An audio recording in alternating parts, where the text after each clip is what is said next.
कच्चा चिट्ठा में आज बात अगस्त में होने वाले बहुत ही बड़े कोहराम की। दरअसल महायुद्ध का अंत क्या परमाणु बॉम्ब गिरने के साथ होगा, यह सवाल बरकरार है। यह सवाल इसलिए क्योंकि रूस ने एक बार फिर यूक्रेन पर एटम बॉम्ब गिराने की बड़ी धमकी दी है। हालांकि इस धमकी के पीछे नियम और शर्त यह है कि अगर हालात हाथ से निकलने लगे तो रूस युद्ध का अंत परमाणु बॉम्ब से करेगा। रूस की इस ताजा धमकी के बाद कीव से लेकर वॉशिंगटन डीसी तक हड़कंप ही हड़कंप मच गया है।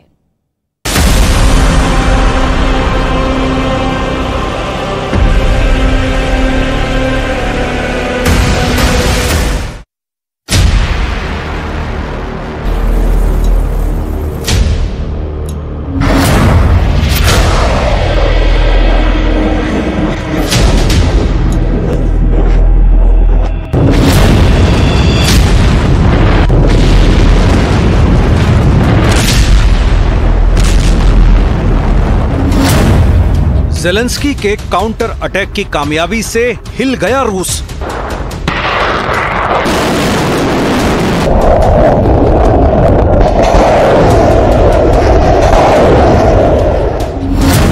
पुतिन को नहीं मिल रही मनचाही जीत।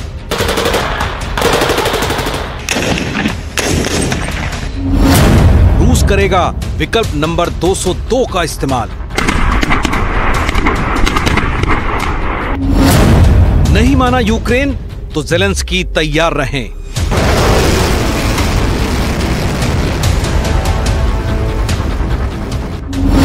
रूस यूक्रेन पर गिरा देगा परमाणु बम।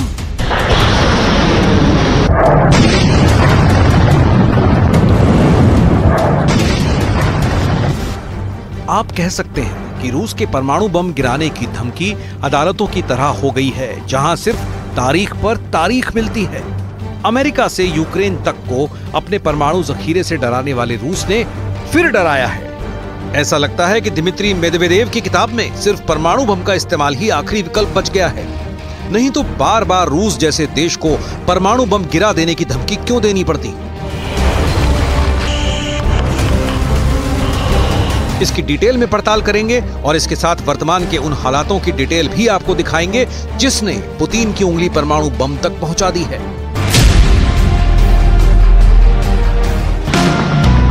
महायुद्ध के बादल जिस दिन से आसमान पर उमड़े, उसी दिन से एक परमाणु बम और दुनिया का अंत थ्योरी चल रही है। कोई भी विशेषज्ञ इस पर अपनी राय देने से नहीं चूकता, क्योंकि उसे मालूम है कि रूस के परमाणु बम गिराने की धमकी को हल्के में लेने का अंजाम किसी एक देश को नहीं बल्कि कई देशों को एक साथ भुगतना होगा। एक्सपर्ट्स जोर देकर कहते हैं कि जिस लेवल पर पुतिन युद्ध लड़ रहे हैं, उनके पास अंतिम ऑप्शन परमाणु बम ही बचता है।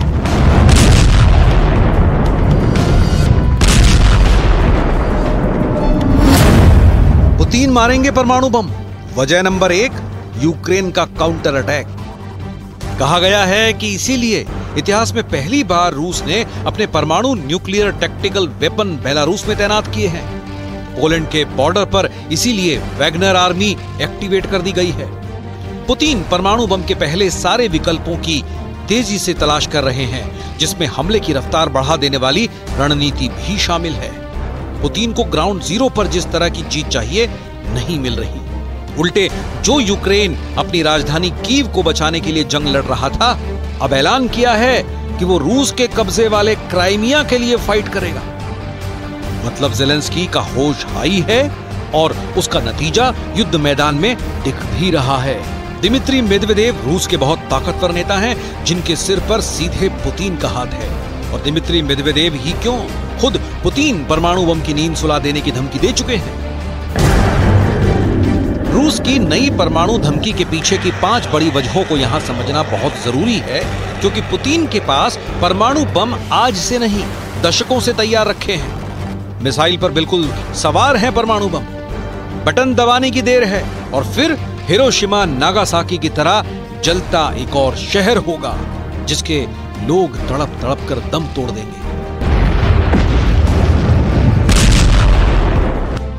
परमाणु बम से निकली जहरीली बारूद लोगों के चीथड़े उड़ा देगी। लिहाजा यहां यह समझना जरूरी है कि परमाणु बम गिराने की सबसे लेटेस्ट धमकी के पीछे पुतिन की असल मंशा क्या है। इस वक्त पुतिन की सेना कई मोर्चों पर एक साथ जंग लड़ रही है। बखमुत की जीत के अलावा, जिस पर अब फिर से लड़ाई भड़की है, पुतिन की सेना ने किसी तरह की कोई बड़ी जीत दर्ज नहीं की है। मौसम तेजी से बदल रहा है।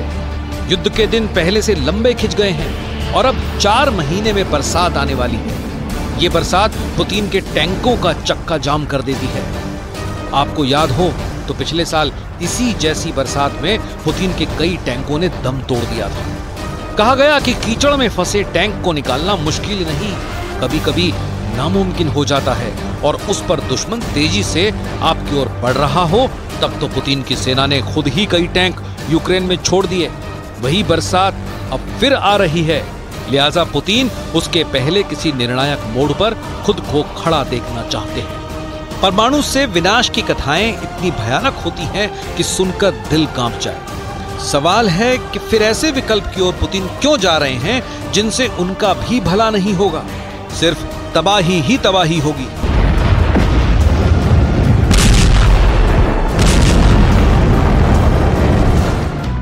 अब आते हैं वजह नंबर 2 पर कि पुतिन को फिर परमाणु धमकी क्यों देनी पड़ी। पुतिन मारेंगे परमाणु बम। वजह नंबर 2, ज़ेलेंस्की का जोश।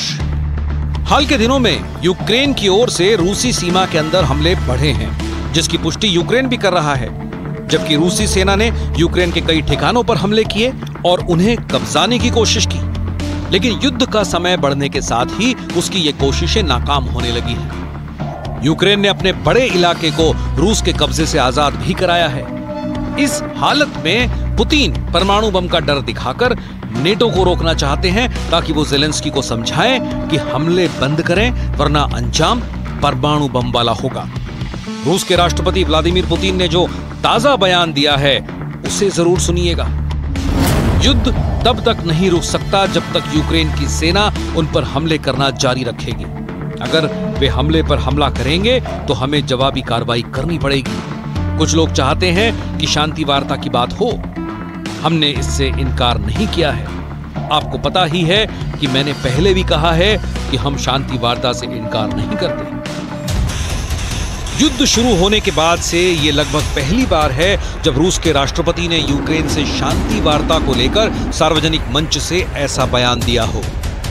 पुतिन का बातचीत की मेज पर आने से जुड़ा बयान अपने आप में रूसी नागरिकों के लिए चौंकाने वाला कदम है, खासकर तब जब यूक्रेन के राष्ट्रपति वोलोदिमीर ज़ेलेंस्की लगातार रूस पर पलटवार करने और उससे अपने कब्जे वाले क्षेत्र वापस लेने की बात कर रहे हैं।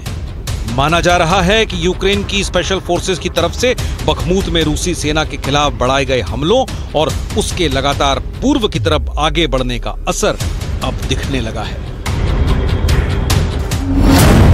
पुतिन मारेंगे परमाणु बम। वजह नंबर 3, नेटो के हथियारों की कामयाबी। अभी 1 महीना पहले यानी जून में ही पुतिन ने यूक्रेन के साथ किसी भी तरह की शांति वार्ता की बात को नकार दिया था। पुतिन ने दावा किया था कि युद्ध में यूक्रेन को सफलता मिलने का कोई मौका ही नहीं है। तो 1 महीने में ऐसा क्या हो गया कि एक तरफ पुतिन परमाणु धमकी देते हैं और दूसरी ओर शांति वार्ता पर भी विचार से परहेज नहीं रखते। मतलब पुतिन युद्ध और शांति के बीच की स्थिति में है। इसका कारण यूक्रेन के हमले भी हैं। ज़ेलेंस्की को मिल रहे नेटो देशों का हथियार भी है और पुतिन की सेना की स्लो वॉर है। ऐसे में पुतिन के पास हाइपरसोनिक मिसाइलें, किंजल, S-400 जैसे सिस्टम, हजारों टैंक और लाखों गोलियां चलाने के बाद परमाणु बम का ही एक ऑप्शन बच जाता है। पुतिन मारेंगे परमाणु बम। वजह नंबर 4, वैगनर आर्मी का बिखरना। रूस को यूक्रेन में जबरदस्त कामयाबी दिलाने वाले वैगनर ग्रुप का अचानक बिखरना भी पुतिन के लिए नुकसान पहुंचाने वाला साबित हुआ है। खासकर पुतिन के वफादार येवगेनी प्रिगोजिन का अचानक रूस की सेना के खिलाफ बगावत करना और बाद में उन्हें बेलारूस भेजे जाने का असर देश की युद्ध रणनीति पर पड़ा है। पुतिन मारेंगे परमाणु बम। वजह नंबर 5, युद्ध का लंबा खींचना। रूस की सेना मैदान में इस तस्वीर के साथ उतरी थी कि ज्यादा से ज्यादा 72 घंटों में कीव फतेह और जवान वापस अपने बैरकों में आ जाएंगे। लेकिन हुआ ये कि एक बार युद्ध छिड़ गया तो फिर पत्ता पुतिन के हाथ से निकल गया। नेटो को पुतिन को मजा चखाने का यूक्रेन युद्ध बहुत बड़े हथियार की तरह दिखा और जेलेंस्की के पास पुतिन को जवाब देने के अलावा कोई विकल्प भी नहीं है। जेलेंस्की को इसमें साथ मिला अमेरिका का और लड़ाई जमीन पर रूस यूक्रेन की दिखती रही, लेकिन असलियत में युद्ध अमेरिका बनाम रूस हो गया। नतीजा है कि 18 महीने होने चले हैं और जंग अब भी फुल ऑन है।